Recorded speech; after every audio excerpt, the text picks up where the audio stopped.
fasse une chose. On va saluer les couples du révérend pasteur apôtre Marcelo Tunasi. Et lorsque on va les saluer, il faut qu'on les salue très bien parce que c'est la première fois que maman Esther Aïcha vient à Lubumbashi.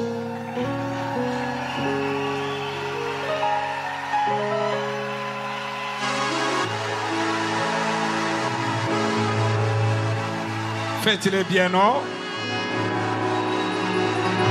Lubumbashi, faites-les bien quand même. Faites-les bien, faites-les bien. Lubumbashi, Lubumbashi.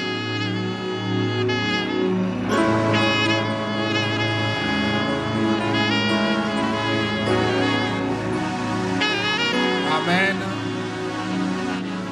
Tout le monde doit s'asseoir. On laisse maman Aïcha debout. Tout le monde doit s'asseoir, même son mari. Pour qu'on la voie très bien en live. Est-ce qu'on peut maintenant la recevoir elle seule bien?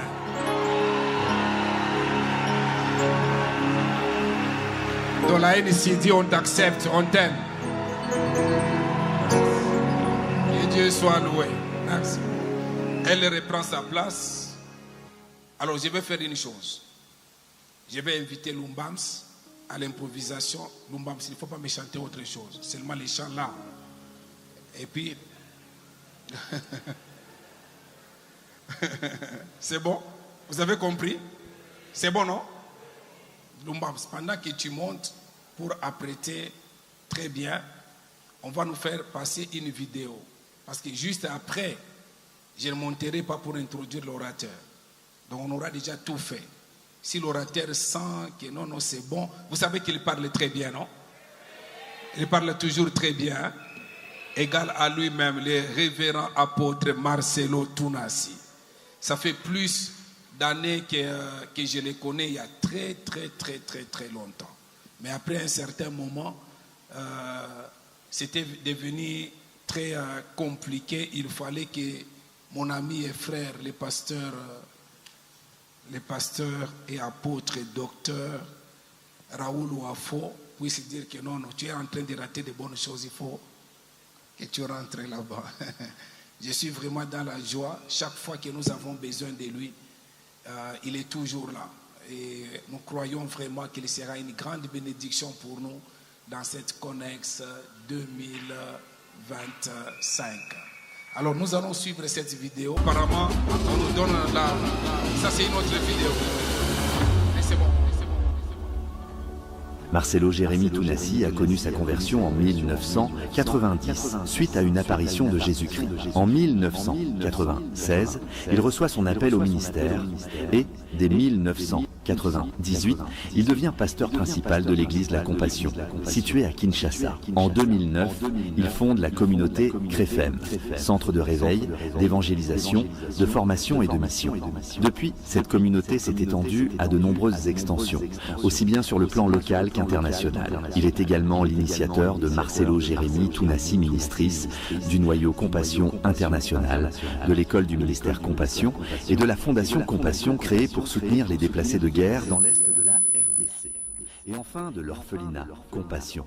Son ministère pastoral est complété par ailleurs de son don de compositeur et d'interprète, à travers lequel il a produit de nombreux cantiques spirituels. C'est un auteur prolifique de plusieurs ouvrages, parmi lesquels Découvre et expérimente sa présence, Stratégie face à la tentation, 500 paroles de sagesse, Le secret du lieu secret, La voie du véritable pardon, Principe pour le choix du conjoint, tome 1 et 2, et son nouveau livre, 30 clés pour transformer la souffrance en force. C'est un père aimant et dévoué de 4 enfants. Il est marié à Esther Aïcha Tunasi. Peuple de Dieu, ensemble, Dieu infini, merci pour le privilège qui est le nôtre que d'apporter ta parole ce soir à cette auguste assemblée. Accorde-nous d'être à la hauteur de la tâche que tu nous confies. Par ton esprit et pour ta seule gloire. Guéris les malades, libère les captifs, bouleverse les vies. Pour ta gloire, règne au nom de Jésus-Christ. Amen. Clap your hand for Jesus. Plus fort, plus fort, plus fort, plus fort, plus fort.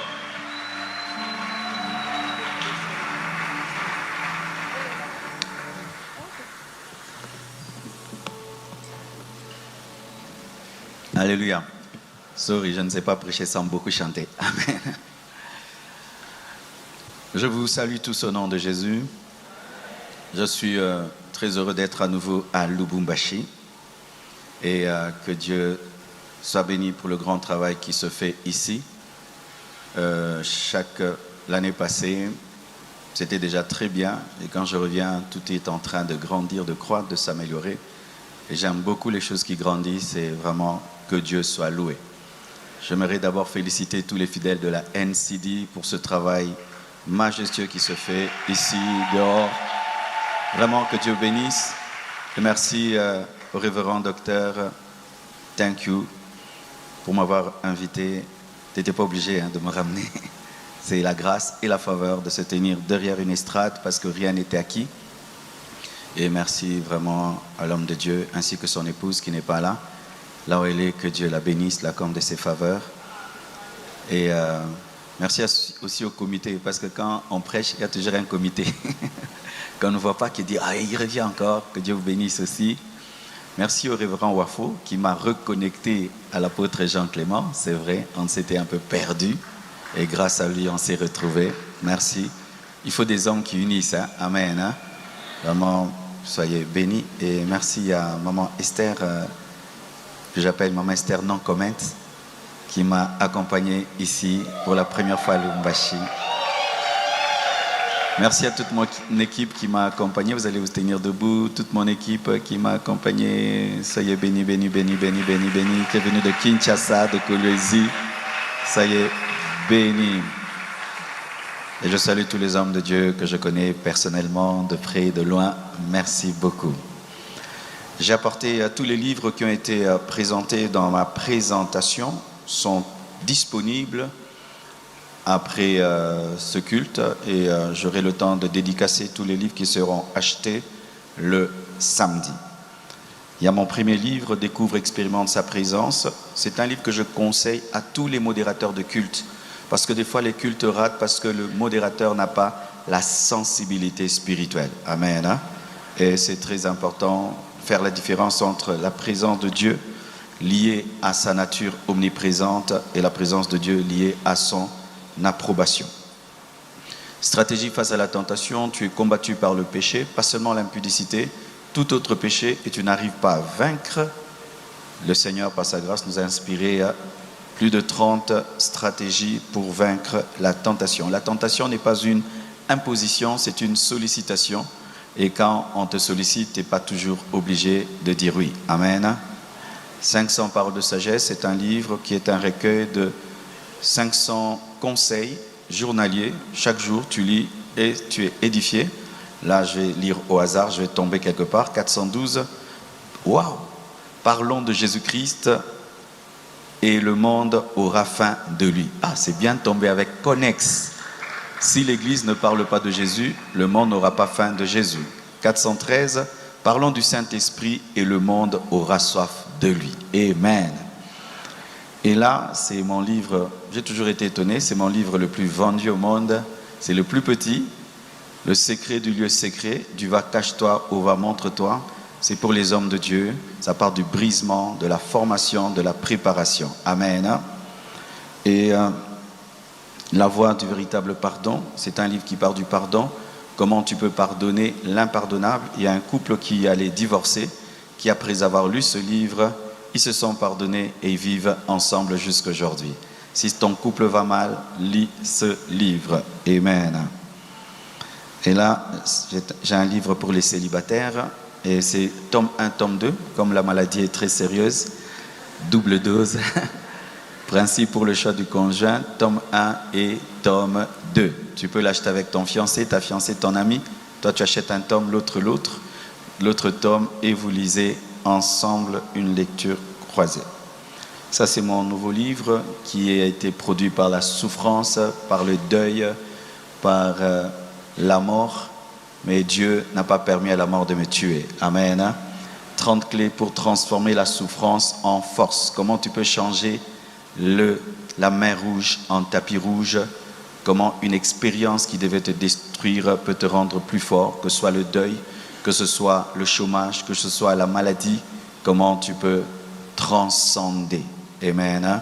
Tous sont disponibles. Acclamons le Seigneur.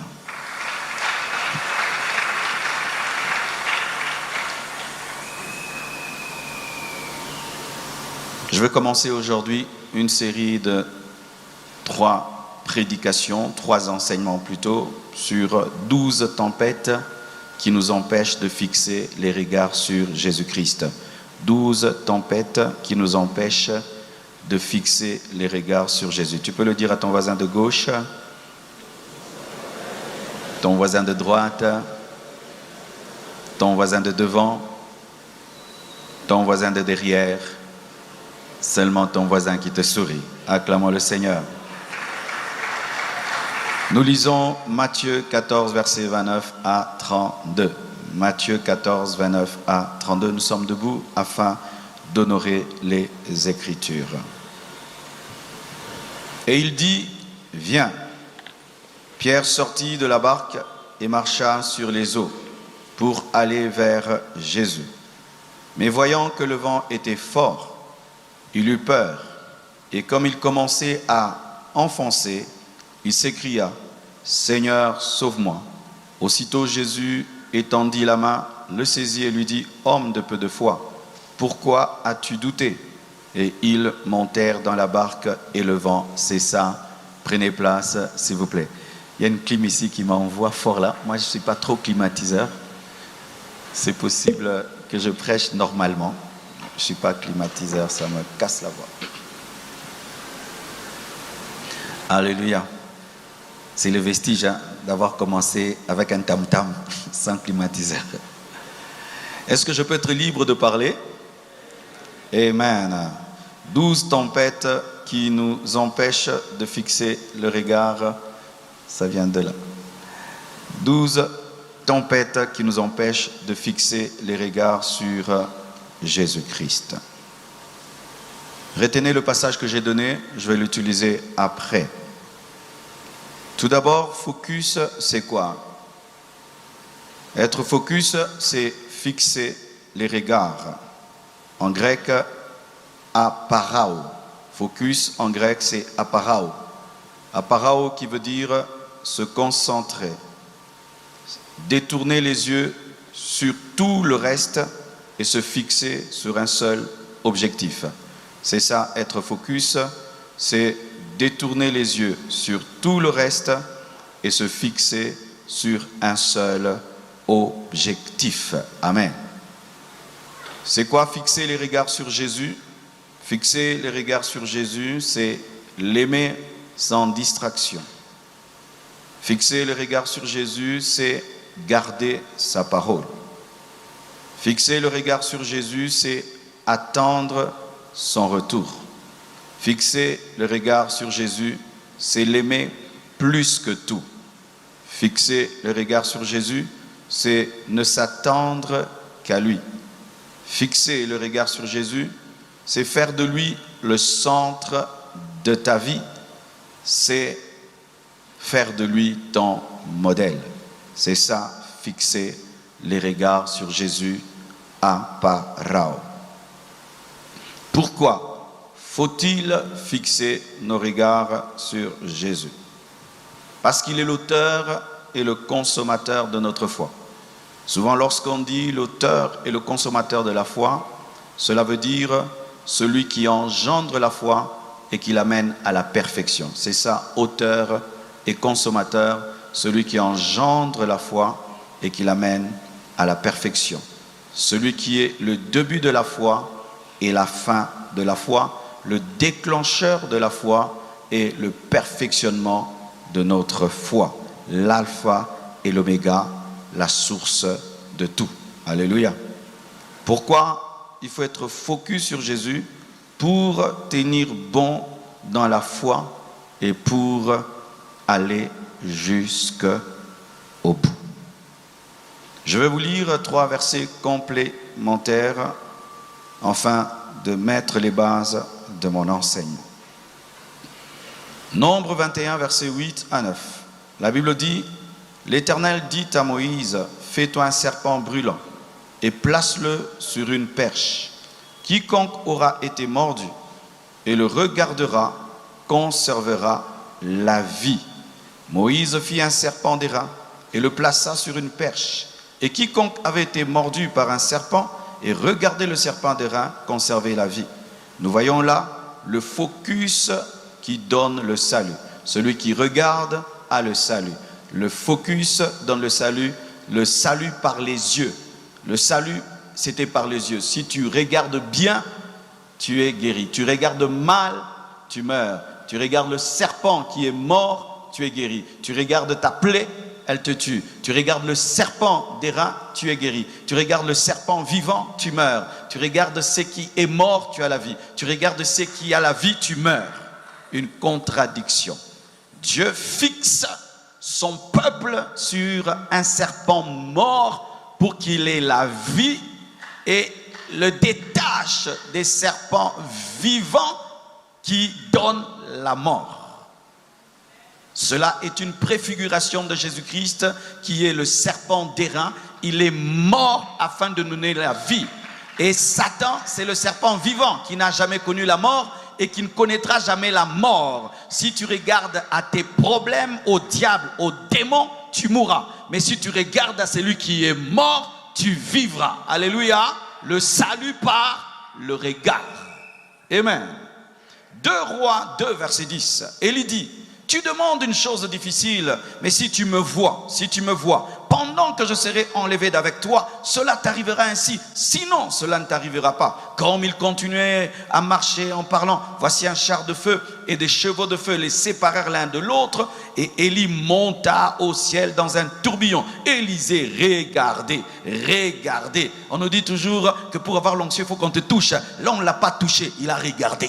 Je crois que je peux recevoir l'onction en regardant. Oui, tu peux me regarder et mon onction vient dans ta vie. J'ai reçu l'onction d'un homme de Dieu américain. Je l'ai écouté pendant des années. Je faisais des veillées. Je l'écoutais en anglais alors que je ne comprenais pas l'anglais. Tout d'un coup, sa manière de prêcher est entrée en moi sans imposition des mains. J'ai regardé et j'ai vu. La convoitise spirituelle est permise. Alléluia. La convoitise charnelle est mauvaise, mais la convoitise spirituelle est bonne. Lorsque tu regardes et tu dis Seigneur, je veux la même grâce, je veux la même dimension, je veux. Ça peut venir dans ta vie au travers des yeux. Amen.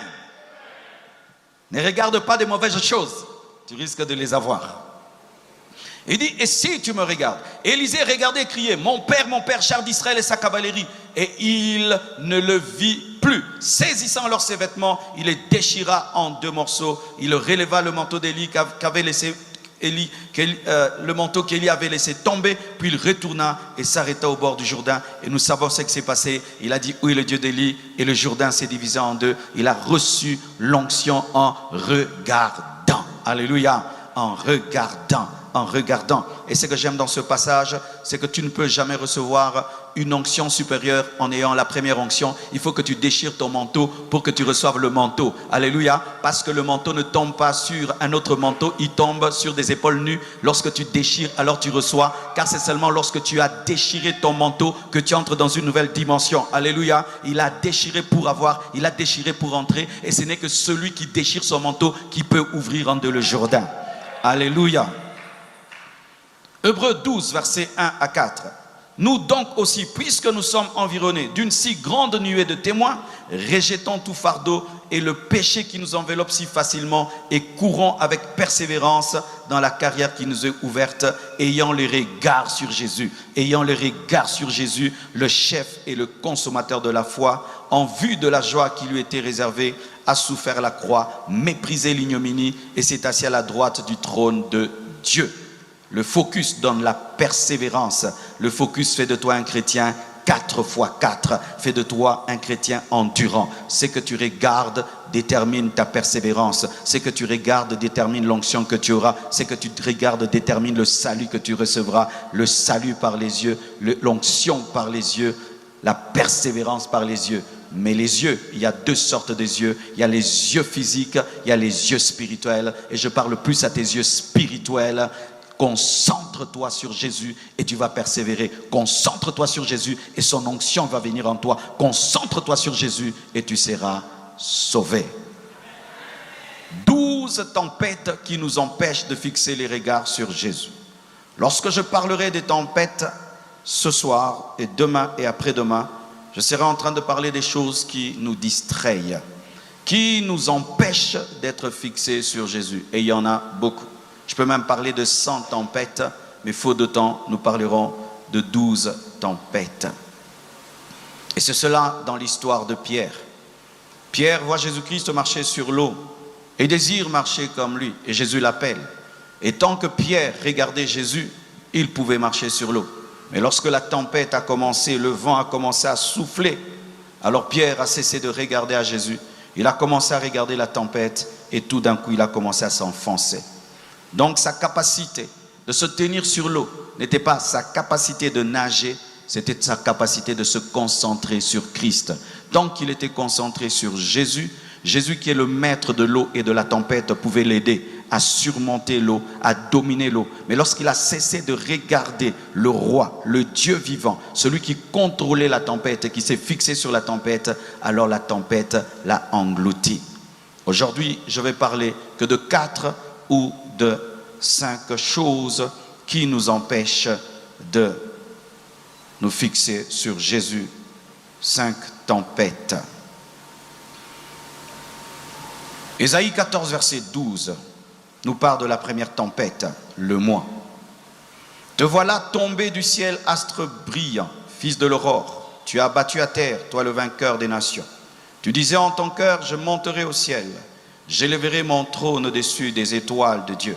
Je m'assirai sur la montagne de l'assemblée, à l'extrémité du septentrion. Je monterai sur le sommet des nuées. Je serai semblable au Très-Haut. Mais tu étais précipité dans le séjour de mort, dans les profondeurs de la fosse. Nous allons compter combien de fois je reviens dans ce texte. Te voilà tombé du ciel, astre brillant, fils de l'aurore. Tu es abattu à terre, toi le vainqueur des nations. Tu disais en ton cœur, je monterai au ciel. Premier jeu. J'élèverai mon trône au-dessus des étoiles de Dieu. Deuxième. Je m'assiérai sur la montagne de l'assemblée. Troisième, à l'extrémité du septentrion. Je monterai sur le sommet des nuées. 4, je serai semblable au Très-Haut. 5, mais tu as été précipité dans le séjour de mort, dans les profondeurs de la fosse. Le moi, le je. J'aimerais vraiment vous parler avec profondeur et de tout mon cœur.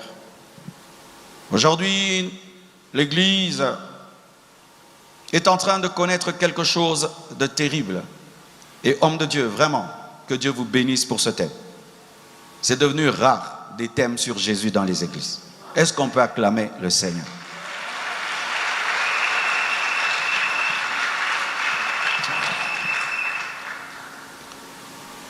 Jésus-Christ, aujourd'hui, se retrouve comme le maître d'un mouvement. Mais dans ce mouvement, on ne parle plus de lui. Jésus-Christ aujourd'hui se retrouve comme le fondateur d'un parti politique. Mais on ne parle plus de lui. Jésus-Christ se retrouve aujourd'hui comme le père d'une famille. Mais on ne parle plus de lui.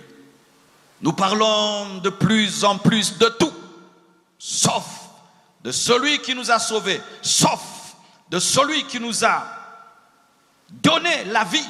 Et aujourd'hui même, la connaissance de la parole, l'onction du Saint-Esprit. Nos cultes tournent sur beaucoup de choses, mais de moins en moins sur Jésus. Et lorsque de tels thèmes sont donnés, cela doit nous rappeler, nous tous, qui est la base et le fondement de l'Église et de nos vies. Le moi. Lucifer est devant Dieu. Tout converge sur Dieu. Tout converge sur son Créateur. Tout converge sur sa source. Mais il n'est pas satisfait de cela. Il est en train de penser à lui.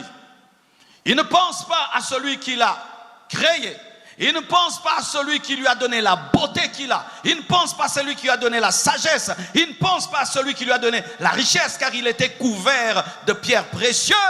Mais il pense à lui 5 fois dans ce passage. Moi, je monterai. Moi, je deviendrai. Moi. Ne sommes-nous pas aujourd'hui devenus des églises lucifériennes avec ce moi et moi et moi et moi? Fais des cultes à l'église où les choses ne tournent pas sur les gens, ils ne viendront pas. Fais des cultes où tout tourne sur les autres et sur Dieu, ils ne viendront pas. Pour qu'ils viennent, il faudrait qu'il y ait toujours leur part, leur part. Dieu fera de toi ceci, Dieu fera de toi cela, Dieu fera de toi cela. Je monterai, je m'élèverai, je monterai. Moi.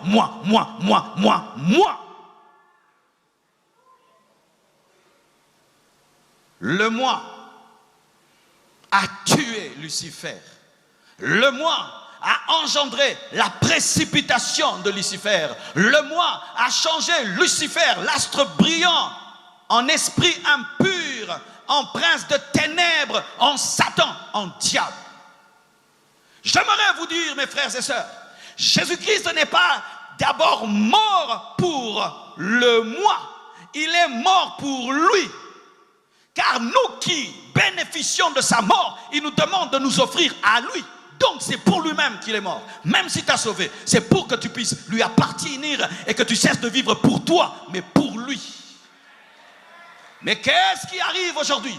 Lorsque le moi n'est pas mort, Jésus-Christ devient un fétiche pour ton succès. Lorsque le moi n'est pas mort, Jésus devient un talisman pour ta vie. Lorsque le moi n'est pas mort, Jésus n'est plus Dieu. Il devient un instrument pour toi. C'est toi qui t'en sers, mais lui ne se sert pas de toi.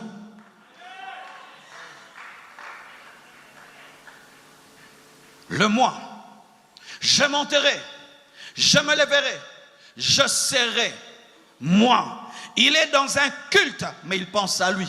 Combien de fois cela m'est arrivé?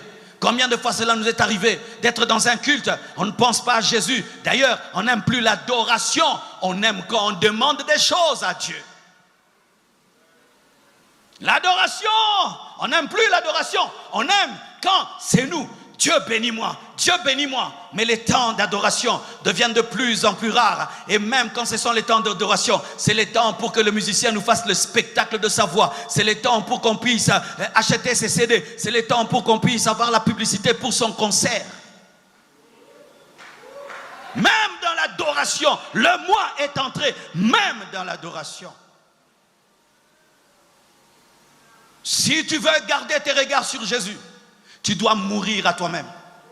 Si tu veux garder ton regard sur Jésus, tu dois accepter la crucifixion de ta chair. Si tu veux garder le regard sur Jésus, tu dois mourir à ton orgueil, à ton égoïsme. Tu dois mourir à tes propres projets. Tu dois mourir à tes ambitions personnelles.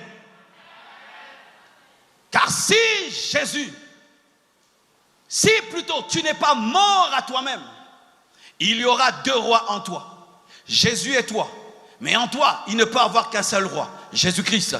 Il faudrait que toi tu meurs pour que lui vive.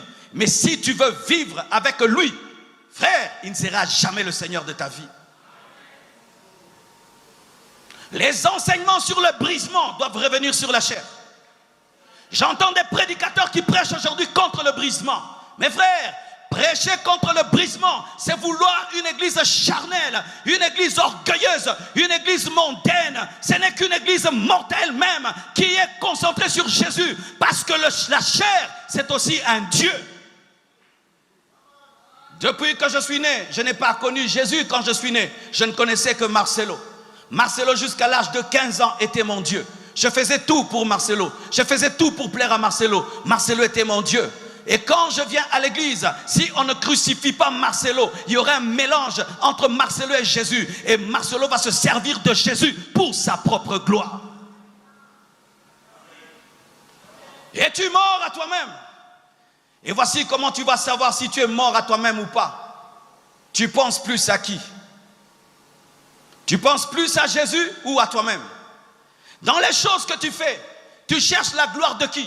Ta propre gloire ou la gloire de Dieu? Je peux prêcher pour ma gloire. Je peux désirer une grande église pour ma gloire. Je peux écrire des grands livres pour ma gloire. Je peux chercher, remplir des stades pour ma gloire. Il est possible que je fasse tout ça pour ma gloire si je ne suis pas mort. Le Seigneur te demande la crucifixion. Hier, j'étais avec un pasteur. Il m'a dit une chose que j'ai jamais entendue. Il m'a dit, pasteur, je suis en train de prier Dieu qui m'aide à descendre, qui m'aide à aimer les choses d'en bas. Je dis, c'est dire quoi? Qui me donne la force de rentrer encore dans les maisons pour prêcher dans les maisons, qui me donne encore la force de faire le porte-à-porte comme quand je le faisais, qui m'aide à le faire à nouveau. J'aimerais descendre en bas. Et il est descendu en bas. Il m'a dit, pasteur, je suis en train de gagner des fidèles comme jamais auparavant. Et j'ai découvert que Dieu est en bas. Dieu est en bas. Mais tu ne peux atteindre cette dimension sans mourir à toi. La mort à soi-même est difficile. Jusqu'à aujourd'hui, je combats contre moi-même. La mort à soi-même est difficile. Mais elle est obligatoire. Car ce ne sont que les morts qui sont concentrés sur Jésus. Les vivants sont concentrés sur eux-mêmes. Lucifer a voulu être Dieu. Quand le je se manifeste, tu veux devenir le Dieu de toi-même. Quand ton je, ton moi est vivant, tu deviens le Dieu de toi-même. Pour que Jésus-Christ règne, il faut que tu meurs à toi-même. Et la mort à soi-même s'accompagne de brisement et s'accompagne d'humilité. Pas une humilité forcée, une humilité réelle. Une humilité réelle.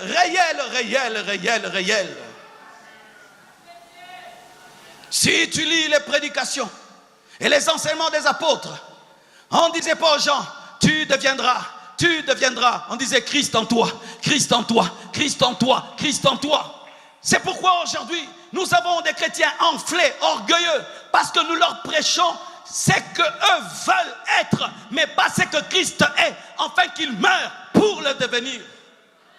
Ainsi, tout le monde soupire à des grandes choses, et personne ne soupire à des choses simples, comme laver les toilettes, comme servir les autres, être à un endroit où personne ne te voit.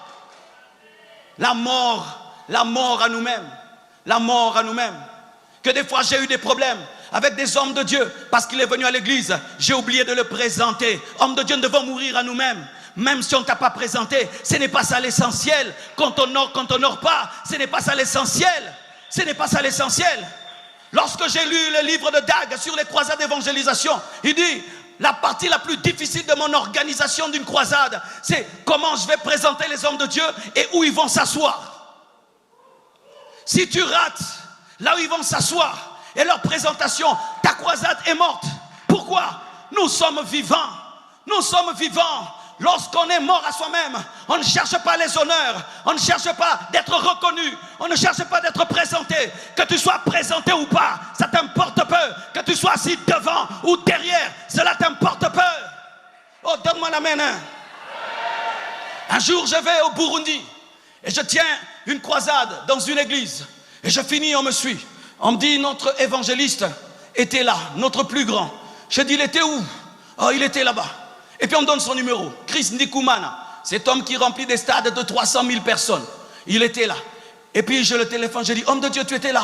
Et tu étais où? J'étais derrière. Mais pourquoi tu n'as pas? Oh non, j'étais venu seulement t'écouter et puis je suis parti. Cet homme remplit des stades de 500 000 personnes, de 300 000 personnes.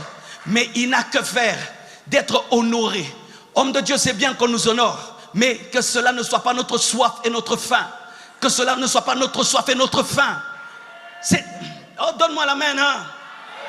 Car si la seule chose que tu cherches dans ta vie, c'est toi, tu n'es plus serviteur de Dieu.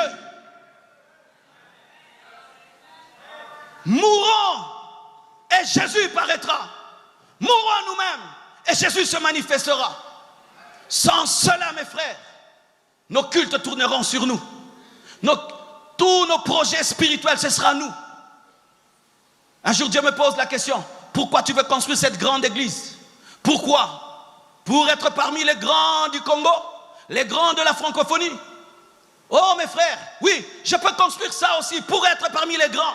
Et Dieu n'y tire aucune gloire. Dieu ne tire la gloire que des morts. Les vivants touchent à sa gloire. Les vivants lui volent la gloire. C'est pourquoi il a attendu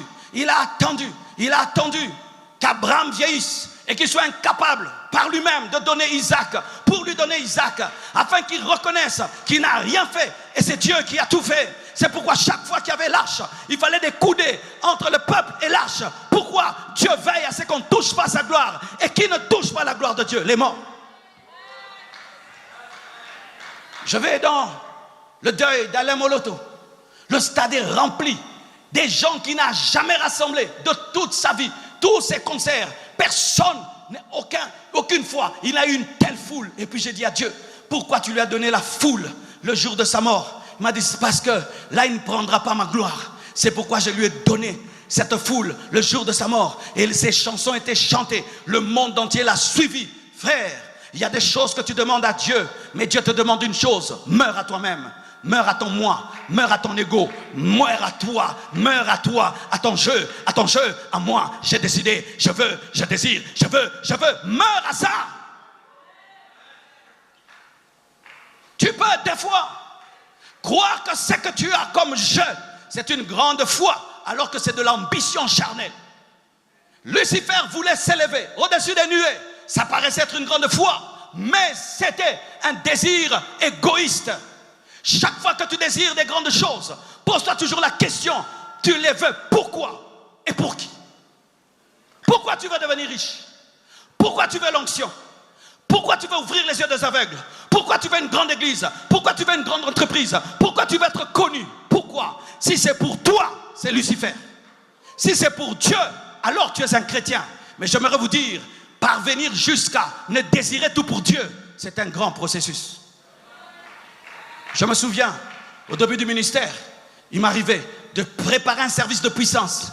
Mais aujourd'hui, je me rends compte que c'était pour moi démontrer la puissance à un tel niveau, libérer l'onction à un tel niveau, et démontrer la gloire de Dieu à un tel niveau dans la convention. Mais aujourd'hui, avec du recul, ce n'était pas pour Dieu, c'était pour moi-même. Oui, le moi peut t'amener en retraite pendant 40 jours pour venir et faire une croisade, et les paralytiques marchent, mais ce n'est pas pour Dieu, c'est pour toi-même. Le moi peut t'amener à bosser dur, et tu penses que c'est pour Dieu, c'est pour toi-même. C'est pourquoi laisse Dieu purifier tes motivations, purifier ton moi.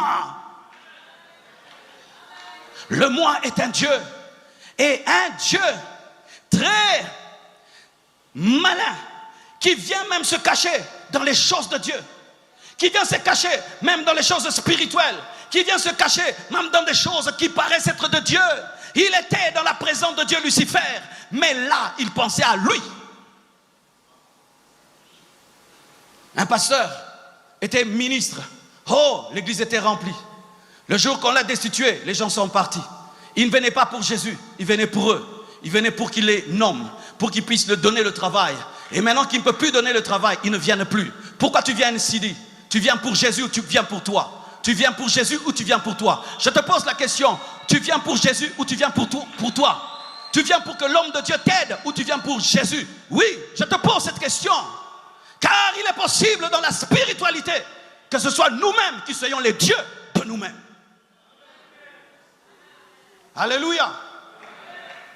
Lucifer, les anges sont en train d'adorer, lui il a d'autres projets. Les anges sont en train de célébrer, il a d'autres projets. Pendant que nous sommes ici, tu as quel projet? Les rebelles, quand il va comme ça, il dit comment il va couper l'église en deux.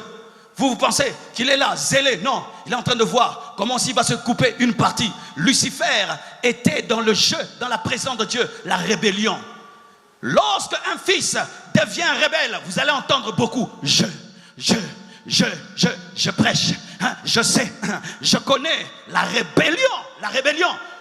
Lorsque tu meurs à toi-même, tu ne vas pas te vanter dans la vision du Père. Lorsque tu meurs à toi-même, tu ne vas pas venir montrer tes potentiels dans la vision du Père. L'esprit de Lucifer amène la rébellion, et la rébellion est fondée toujours sur le moi. Je savais que tu n'allais pas m'aimer aujourd'hui, mais je ne cherche plus l'amour des gens. Je cherche que Dieu soit content de moi. Oh oui, mon frère. Frères et sœurs, sachez ceci. Plus nous allons vers le temps de la fin, plus le moi est en train de grandir.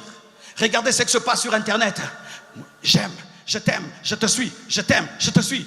Hey, des likes. J'ai entendu même des gens qui me disent, Marcelo, je t'adore. Nous avons maintenant des fans, nous avons maintenant des adorateurs. L'autre moi est en train de gonfler. Tu regardes comme ça, 2 millions d'abonnés. Hein. Tu sens. Oh oui, tu sens. Oui, les temps actuels sont en train de gonfler notre moi. Avant, quand tu étais célèbre, tu ne pouvais pas quantifier ta célébrité. Aujourd'hui, tu peux regarder ton Facebook, tu peux quantifier ta célébrité. Tu regardes le tien, tu regardes celui de l'autre, tu dis hein, oui. Que Dieu te tue, que Dieu te tue, que Dieu te tue, que Dieu te tue. Mais Dieu ne tue que les volontaires. C'est pourquoi j'aimerais te dire que Dieu ne t'assassinera pas. Tu dois t'offrir comme une offrande volontaire. Il y a des gens qui ont comme seul travail dans toute leur vie chrétienne esquiver la croix. Chaque fois que Dieu a voulu les briser, ils ont fui. Chaque fois que Dieu a voulu les tailler, ils ont fui. Seul travail qu'ils ont eu dans leur vie chrétienne, c'était de fuir la croix. Un jour, on te suspendra dans l'église. On te dira ne prêche plus, assis-toi là-bas, assis-toi. Dieu est en train de te briser. Faire de toi un prédicateur qui n'a que faire de passer devant, mais qui n'a besoin que de Dieu. Un jour tu viendras à l'église et tu cherches l'honneur, on ne te donne pas l'honneur. Dieu t'a brisé pour te dire que ce qui est important, ce n'est pas l'honneur qu'on te donne, c'est Dieu. Et tu ne vas pas quitter l'église pour cela. Un jour tu auras un deuil, les gens vont oublier, ils ne vont pas venir. Cela t'apprend à te concentrer sur la consolation du Saint-Esprit et pas sur l'église. Que Dieu te brise profondément et totalement afin qu'il puisse se manifester en toi. Oh, donne-moi l'amen. Donne-moi l'amen. Une autre tempête, la distraction. Lorsque Pierre est concentré sur Jésus, il ne se noie pas. Mais quand seulement il est distrait par les vents et par les tempêtes, il commence à sombrer.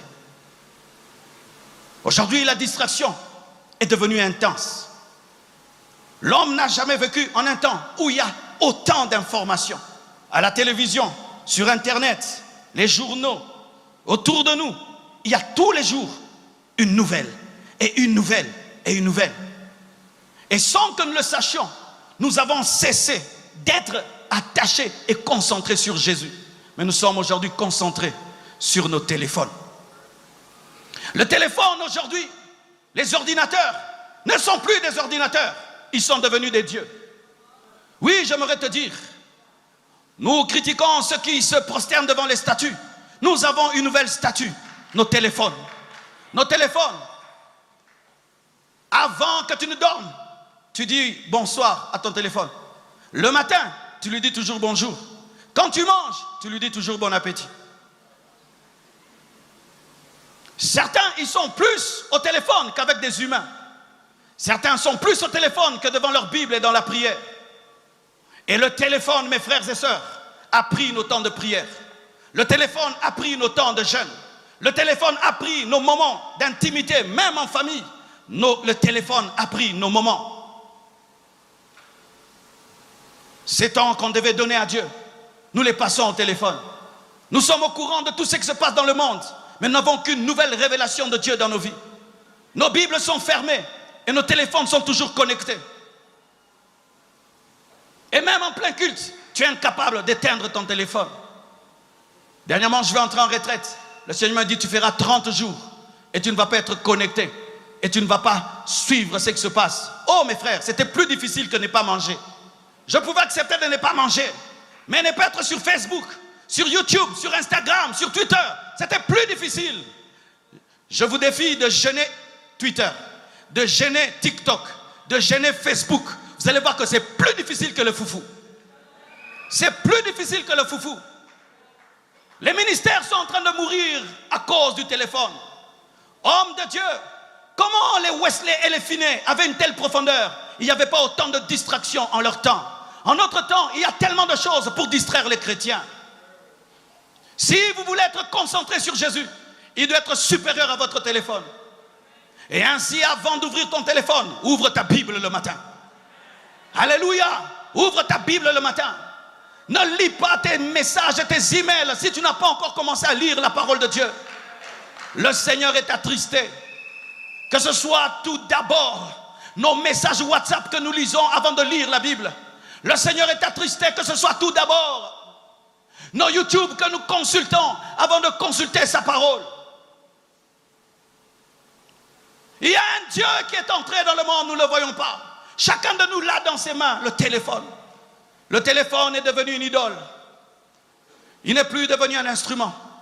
Lorsqu'une chose est ton instrument, c'est toi qui la contrôles. Mais si le téléphone te contrôle, il est devenu ton Dieu. Je te défie de faire 3 heures du temps sans ouvrir ton téléphone. Tu vas voir que tu vas l'ouvrir quand même. Et des fois nous l'ouvrons, nous ne savons même pas ce que nous cherchons là-bas. Nous sommes devenus comme des drogués qui avons besoin un peu de dose de dopamine. Parce que le téléphone sécrète la dopamine, l'hormone du réconfort, l'hormone du plaisir, l'hormone de la récompense. Et lorsque tu postes quelque chose, il y a beaucoup de j'aime, ça te donne la joie. Lorsque tu postes quelque chose, il y a beaucoup de vues, ça te donne la joie. Et tout le monde cherche des vues, tout le monde cherche des j'aime, tout le monde cherche des likes, tout le monde cherche des abonnés, tout le monde. Et nous sommes à la recherche tout le temps. Et sans le savoir, nos vies, nous les passons maintenant devant nos écrans et pas devant nos Bibles. Pas devant nos Bibles. Je te pose la question, quel verset tu as lu aujourd'hui?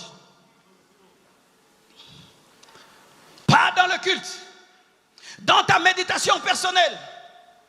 Même nous les hommes de Dieu, nous commençons à avoir des luttes pour lire la Bible. Oh Seigneur, délivre-nous de la distraction. La distraction d'Éticus l'a tué. Éticus était à la fenêtre entre la maison et entre le dehors. Et il est mort et il a failli créer un sérieux problème à Pierre. La distraction, le manque de concentration sur Christ amène des morts spirituelles.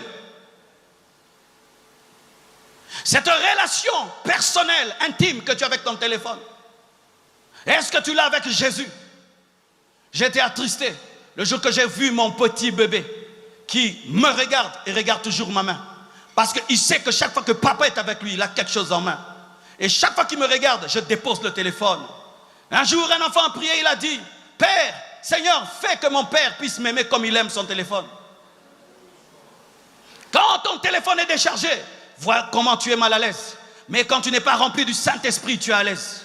Quand tu n'as pas prié, tu es à l'aise. Mais quand ton téléphone est low bat, tu es mal à l'aise. Oui, que Dieu nous pardonne. Quand il n'y a pas de wifi, il n'y a pas de connexion, tu es mal à l'aise. Mais quand tu as un péché dans ta vie qui énerve Dieu, là tu es à l'aise. La déconnexion spirituelle ne nous dérange pas, mais la déconnexion du wifi nous dérange. Si tu ne reçois pas de message d'une personne que tu aimes, tu es touché. Mais si tu n'as pas de rhéma, ça ne te dérange pas. Une idole est entrée, mais nous ne la voyons pas.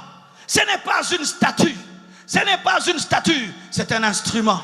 Un tout petit que nous mettons dans nos poches, mais que nous transportons partout, mais qui a pris le temps.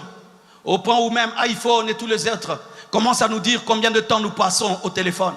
Ils nous disent tu as fait 8 heures. Ils nous disent tu as fait 5 heures. Ils nous disent tu as fait 10 heures. Et ils te disent dans 10 heures, distraction 7, chose utile 2. Et le reste, même le téléphone t'exhorte. Il te dit tu es trop distrait. Des fois même le téléphone te dit est-ce que je peux couper parce que tu as trop regardé. Oh, donne-moi l'amen. Mes frères, mes sœurs, ce thème révèle la jalousie de Dieu. Ce thème révèle la jalousie de Dieu. Si ton épouse passe plus de temps avec la télévision que tu lui as achetée qu'avec toi, seras-tu content? Si ton épouse passe plus de temps avec la voiture que tu lui as achetée, si ton épouse passe plus de temps avec tes serviteurs qu'avec toi, est-ce que tu serais heureux? Nous sommes devenus l'épouse du Seigneur qui passons plus de temps avec la télévision du Seigneur qu'avec lui. Oui, oui, oui. Tu peux suivre des vidéos de 3 heures du temps. Est-ce que tu pries encore 3 heures du temps? Est-ce que tu pries encore 3 heures du temps? Est-ce que tu lis ta Bible même 1 heure du temps? Tu te réveilles au téléphone, mais tu ne te réveilles plus à genoux. Avant, tu te réveillais à genoux. Maintenant, tu te réveilles au téléphone. Avant, tu finissais ta journée en priant. Maintenant, tu finis seulement en regardant le téléphone. En cours de route, tu repassais la parole dans ton cœur. Maintenant, c'est toujours le téléphone et le téléphone. Fais un bilan de ta vie au téléphone pour voir qui tu es devenu. Et compare ta vie lorsqu'il n'y avait pas les téléphones, la profondeur que tu avais. Je t'assure aujourd'hui, un homme qui ne sait pas se discipliner devant un téléphone ne peut pas être un vrai chrétien. Un homme qui ne sait pas discipliner sa vie par rapport au téléphone ne peut pas être un vrai chrétien. Et là seulement je parle de l'utilisation, des temps qu'on y passe. Mais si je dois entrer dans ce que nous regardons, combien de gens sont dans la pornographie? Combien de chrétiens sont dans la pornographie aujourd'hui? Donnez-moi vos téléphones, s'il vous plaît. Voyez la rébellion. Donnez-moi vos téléphones. Avec les codes. Avec les codes. Avec les codes. Tu fais quelle recherche au téléphone? Tu fais quelle recherche au téléphone? Si ton téléphone pouvait t'accuser, qu'est-ce qu'il dira de toi? Ta vie est en train d'être détruite. Il y a une idole qui a pris la place de Jésus. Le temps que Jésus-Christ te demande, la sainteté que Jésus te demande, tu es en train de la perdre derrière un téléphone. Oh frères et sœurs, si tu ne prends pas au sérieux ce que je te dis, jamais tu ne vas décoller dans ta spiritualité.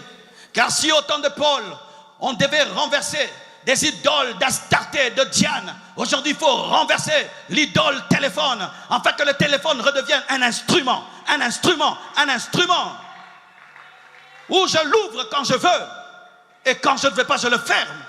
Où je ne vais pas au téléphone pour y aller, j'y vais parce que je dois travailler, je dois apprendre, je dois impacter, oui, ça doit devenir un instrument d'impact, pas devenir un Dieu qui t'a servi, de sorte que tu passes le temps sans comprendre. Et il y a un algorithme sur Internet et dans le téléphone qui fait de nous des moins intelligents. Cet algorithme ne fait que la promotion que des courtes vidéos. Vous allez vous rendre compte, lorsque même tu veux mettre une longue vidéo sur TikTok et sur tous ces réseaux, ils te disent cette vidéo est trop longue, elle ne sera pas trop partagée. On te dit raccourcis la vidéo. Mais vous savez, lorsque vous écoutez que des courtes vidéos et des courtes vidéos, on cesse d'être intelligent et on perd la concentration. C'est pourquoi de plus en plus les gens ne sont pas concentrés, ni aux études, ni à l'église, parce que lorsque nous ne sommes pas dans le culte, nous consommons que des courtes vidéos, et on ne devient pas savant avec des choses courtes, on ne devient pas intelligent avec des choses courtes, on ne devient pas profond avec des messages de quelques minutes. Et cela fait quoi? Cela fait de nous des impatients. Nous voulons des sensations fortes du coup. Et ainsi les choses profondes qui viennent calmement, nous ne voulons pas. Mais sachez que la marche avec Jésus n'est pas un sprint, c'est un marathon. Les choses vont calmement, les choses vont posément. Mais cet esprit de suivre des choses courtes et courtes et courtes vont faire de toi un impatient qui sera incapable d'accepter le planning de Dieu dans ta vie. Le téléphone doit redevenir un instrument et doit cesser d'être un Dieu.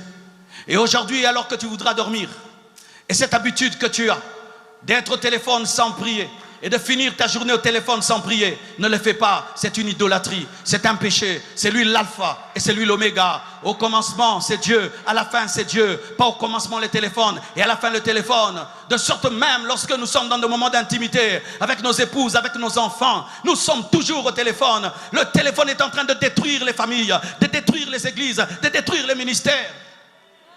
Je suis allé aux États-Unis dernièrement, dans l'une des plus grandes églises au monde.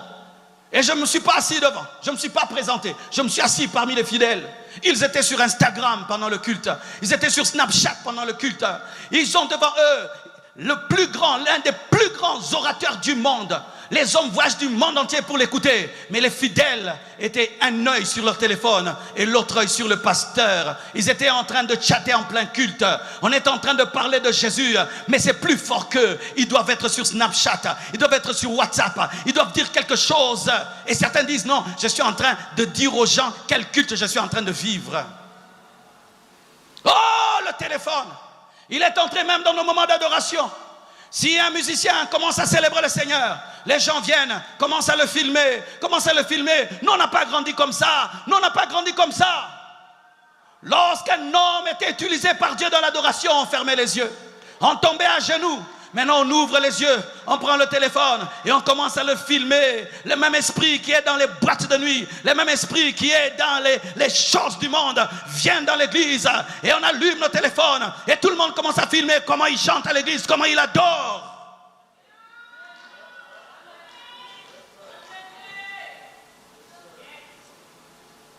Vous ne pouvez comprendre la jalousie de Dieu.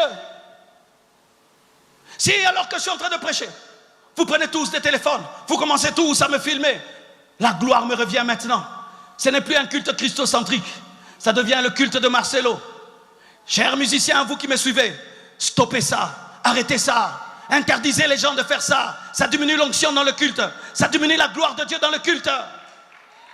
Lorsqu'on donne un tel thème, c'est la révélation d'un Dieu jaloux. Il y a des années, Dieu a voulu me tuer, mes frères. Il a voulu, j'ai failli mourir. On avait organisé un jeûne de 21 jours. Et comme je n'ai plus que 2 minutes, je vais m'arrêter là. On organise un jeûne de 21 jours. Et je jeûne. Et je vois une vision. Je vois une armée que je n'ai jamais vue de toute ma vie me pourchasser. Où que j'aille, cette armée me pourchassait.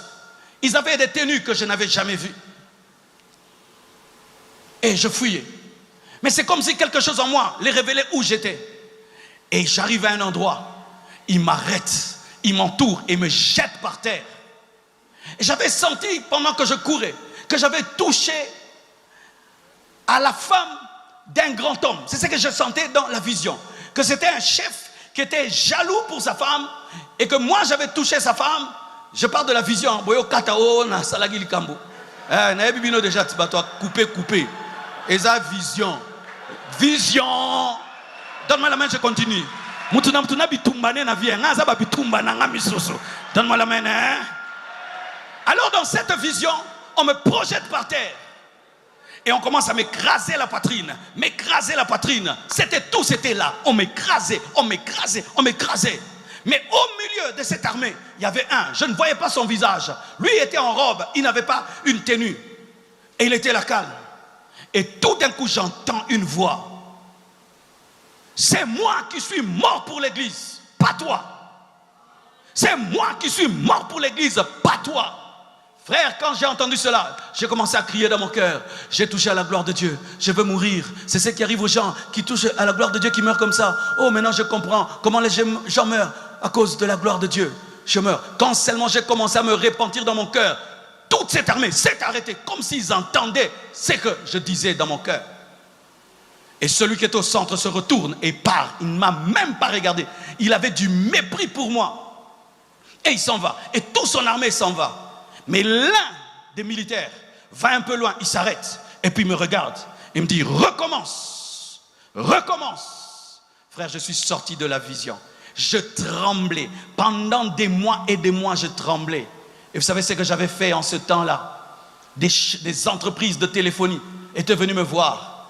Si je prends le téléphone, je prie pour toi. On me payait $5,000 à la fin du mois. Il y avait des panneaux de moi. Si tu appelles Marcelo, il y a une voice qui te bénit.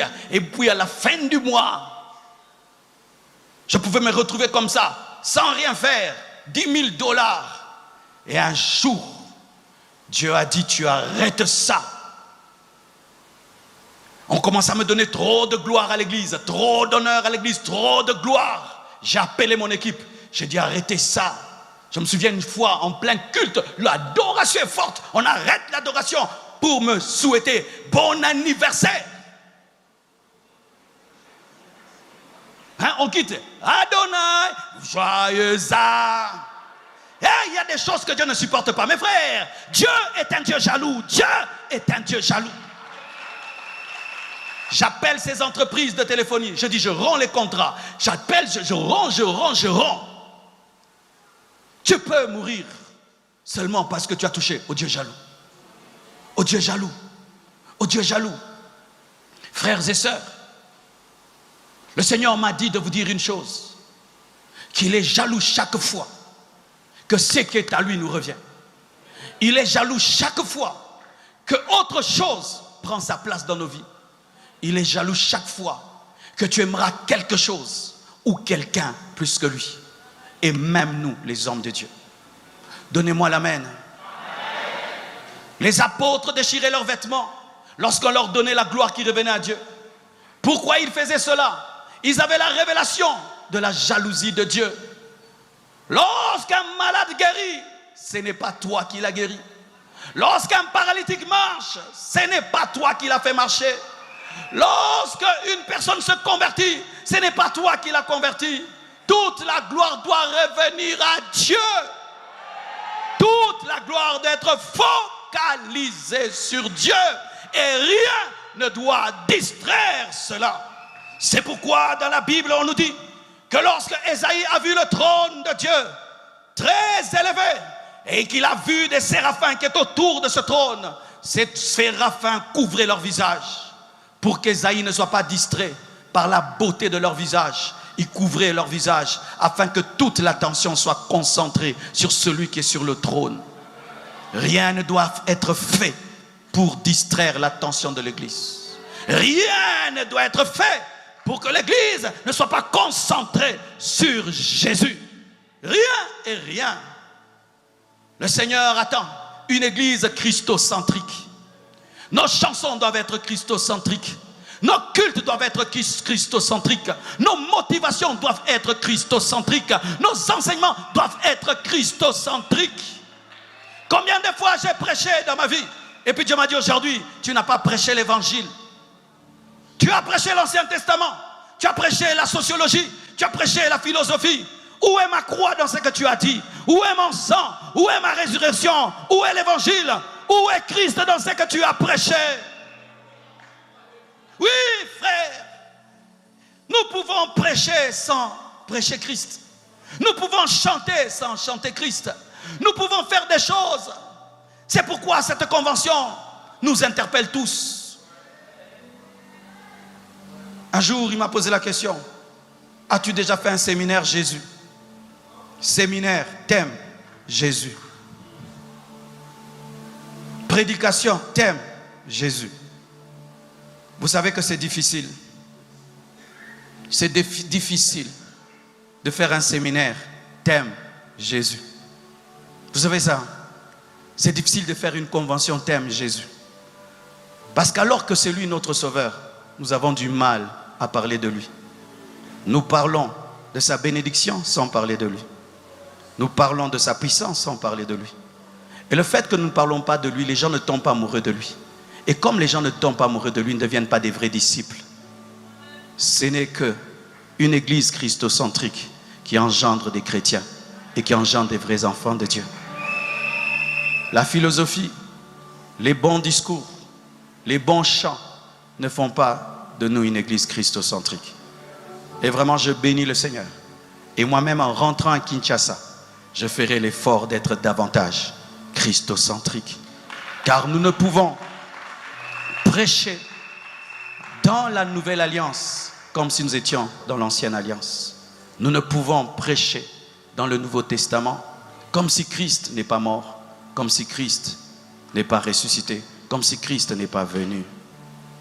Frères et sœurs, nous sommes en train de vivre la période la plus extraordinaire du monde. Avoir un Dieu disponible, mort et ressuscité pour nous, disponible, mais nous l'avons oublié. C'est pourquoi dans Apocalypse il est dit: je me tiens à la porte et je frappe. Ce passage, ce n'est pas d'abord pour que les nouveaux convertis viennent à Dieu ou les païens, c'est pour que l'Église redonne sa place à son maître. Car à la fin des temps, Jésus va se retrouver en dehors de l'Église. Il va se retrouver en dehors de l'Église. Ce sera écrit Église de Jésus, mais il n'y aura plus rien de Jésus dedans.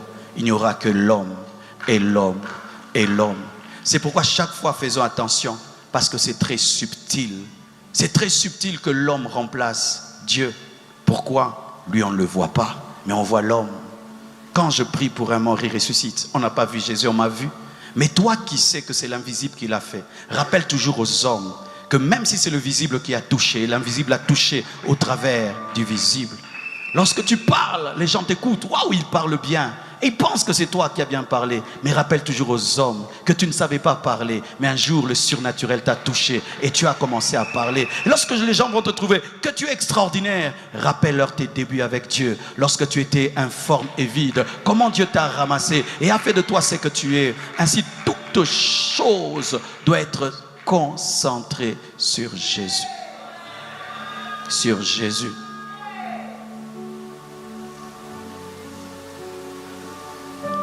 Comment je peux être pasteur d'une église? Je suis jaloux de la croissance de l'église d'une autre. Si je suis toujours serviteur de Jésus. Nos rivalités, nos compétitions révèlent une chose, que Jésus a cessé d'être le centre. Si je suis pasteur d'une église de 200 membres et je vois cette église grandir, déborder là-bas, si c'est Jésus que je sers, c'est l'église de mon maître qui grandit, alors je suis content. Mais si ce n'est plus Jésus que je sers, je serai jaloux du ministère de l'autre. Nos jalousies, nos luttes et nos querelles révèlent une chose: Christ n'est plus le centre. Jamais, si je sers Christ de tout mon cœur, je peux être jaloux du ministère d'un autre. Car son succès, c'est le mien. L'année passée, je suis venu ici, il n'y avait pas d'ascenseur. Aujourd'hui, je suis monté dans un ascenseur. Waouh! Ah, gloire à Dieu! C'est mon frère qui l'a fait. Donc, c'est moi qui l'ai fait au travers de mon frère, parce que lui, il a Christ, j'ai Christ. Redevenons chrétiens. Redevenons des chrétiens. Car nous pouvons nous appeler chrétiens. Mais le Christ n'est plus dans nos cœurs. Nos motivations, nos buts, c'est moi. Moi, moi. Mais quand c'est moi, mon moi sera toujours en guerre avec ton moi. Mais si c'est Christ, ton Christ et le mien sont un. Et jamais nous n'aurons tous ces problèmes. Que Dieu vous bénisse. Que Jésus-Christ vous bénisse abondamment. Alléluia. Jésus, Jésus, Jésus, tu es élevé au-dessus de tout.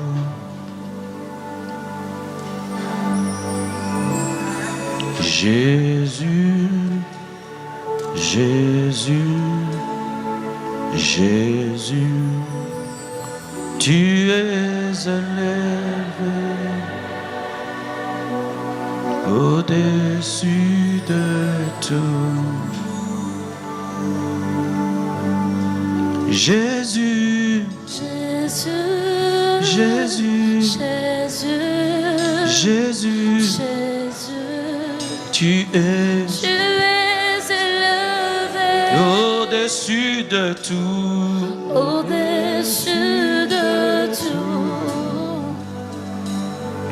Quand je chante Jésus, Jésus, Jésus, Jésus,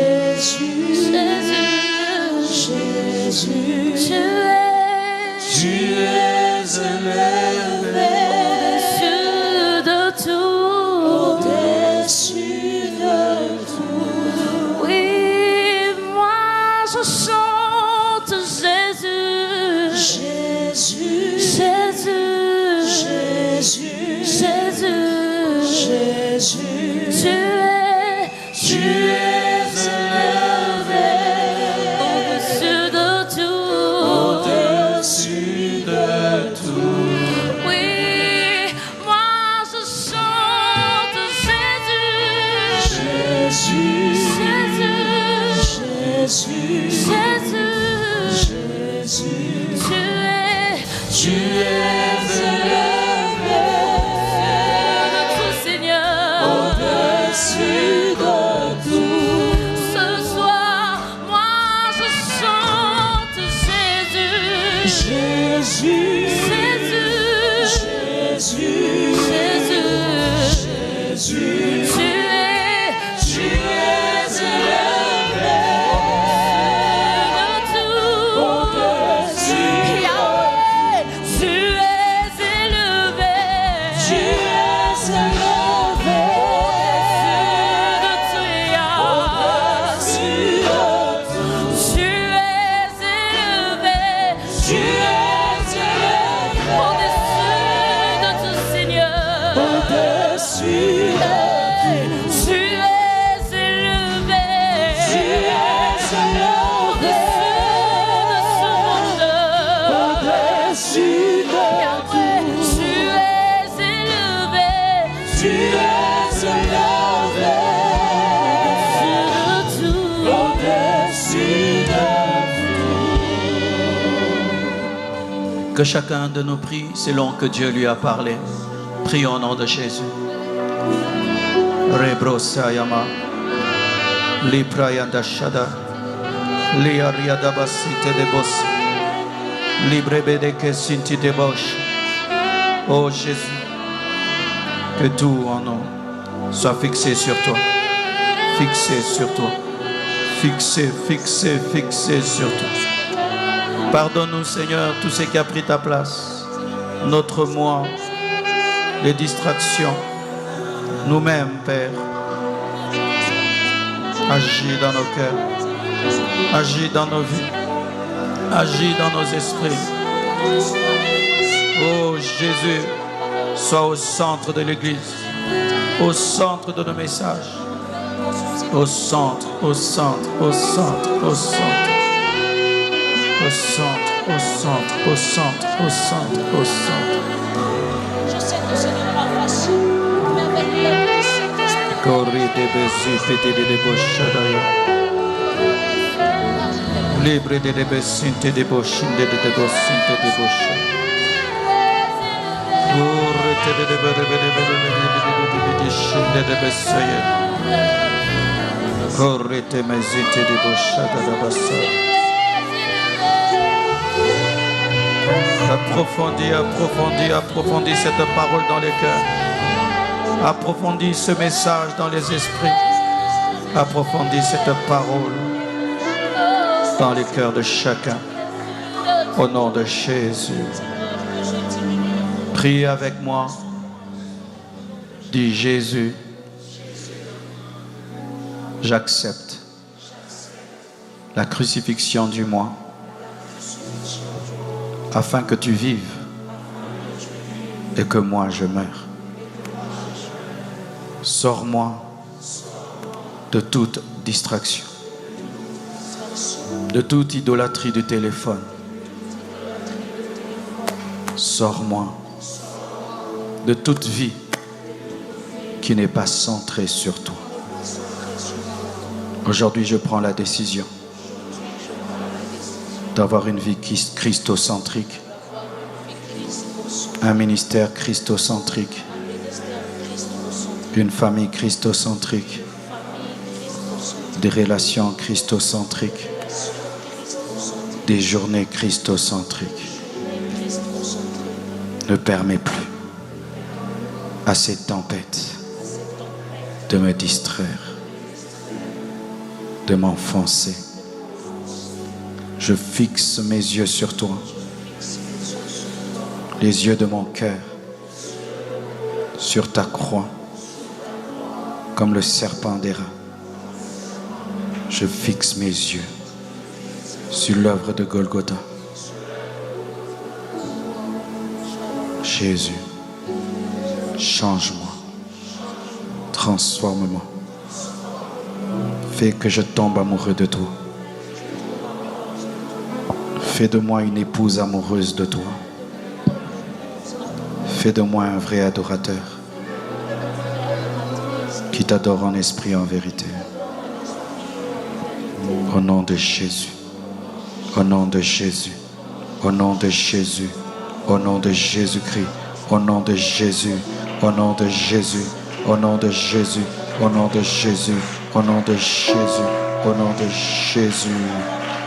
Je razakatakaba ikaria baskamana kabraziaka shamaragazu suprante kalibrosa librabaya shantana mazaya keriazota kamalebrosa shamanegeria sonte kemeleke libro katemazia ketemash sunte keriando su kamalebrosu Chandalabai.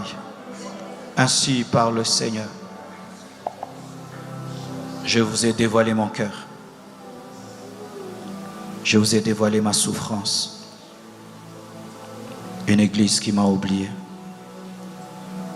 Une église qui n'attend plus mon retour. Une église qui ne parle plus de moi. Une église qui ne pense plus à moi. Une église qui ne pense qu'à elle. Une église qui se sert de moi et qui a cessé de me servir. Revenez à votre premier amour. Revenez à votre premier message. Revenez à votre premier amour. Revenez à votre premier message. Revenez à votre premier fardeau. Revenez à votre première passion. Je ne supporte pas les idoles, dit le Seigneur. Et toute idole sera détruite. Toute idole sera détruite. Ne vous tenez pas devant moi comme des idolâtres. N'aimez rien plus que moi.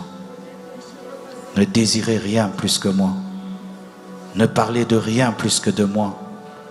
Ne cherchez rien plus que moi. Ne vous attachez à rien plus qu'à moi. Je suis un Dieu jaloux. Jaloux. Et je ne donnerai ma gloire à personne et à aucune idole. Vous n'attendez plus mon retour. Vous ne parlez plus de mon retour. Vous ne vous souciez plus de mon retour.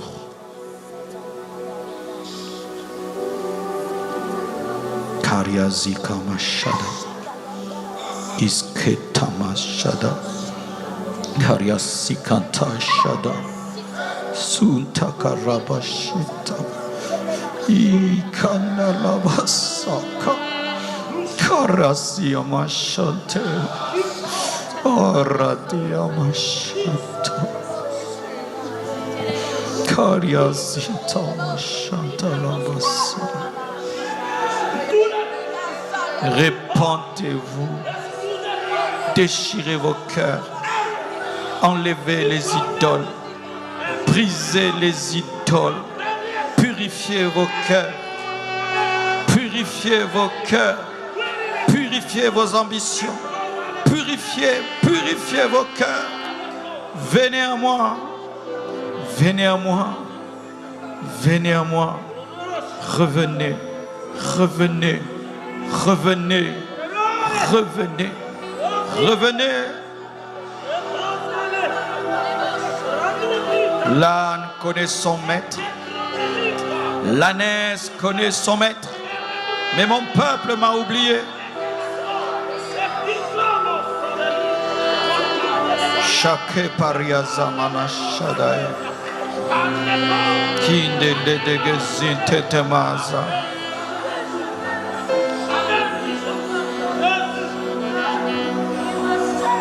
Hallelujah.